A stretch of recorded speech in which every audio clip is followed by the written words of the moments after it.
Deputy commissioner Altaf Gauhar Memon का मुख्तलिफ स्कूलों का अचानक दौरा, तलबा की कम हाजिरी पर बिरहमी का इजहार, असातिज़ा को 100% हाजिरी यकीनी बनाने की हिदायत।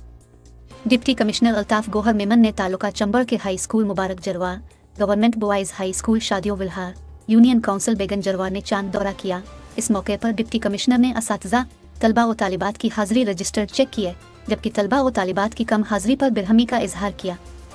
उन्होंने असातिज़ा को हिदायत की कि वो तलबा व तालिबात की हाजिरी को 100% यकीनी बनाएं और इस हवाले से बच्चों के वालिदैन से भी मुलाकातें करें और उन्हें पाबंद करें कि वो बच्चों को रोज़ाना की बुनियाद पर पाबंदी से स्कूल भेजें। बाद अज़ां डिप्टी कमिश्नर ने गांव मोहम्मद तैयब गेनेलू में कायम गवर्नमेंट प्राइमरी स्कूल का भी दौरा किया और स्कूल बंद होने पर सख्त बिरहमी का इजहार करते हुए डिस्ट्रिक्ट एजुकेशन ऑफिसर प्राइमरी टुंडवालायार से रिपोर्ट भी तलब की। बाद अज़ां वो महकमा पब्लिक हेल्थ इंजीनियरिंग के मुख्तलिफ आरओ प्लांट्स का भी दौरा किया।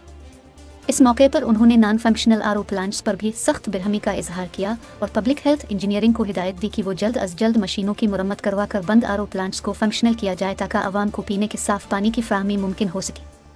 कबल अजीम DCPPHI के बेसिक हेल्थ यूनिट शादियों विल्हार भी पहुंचने।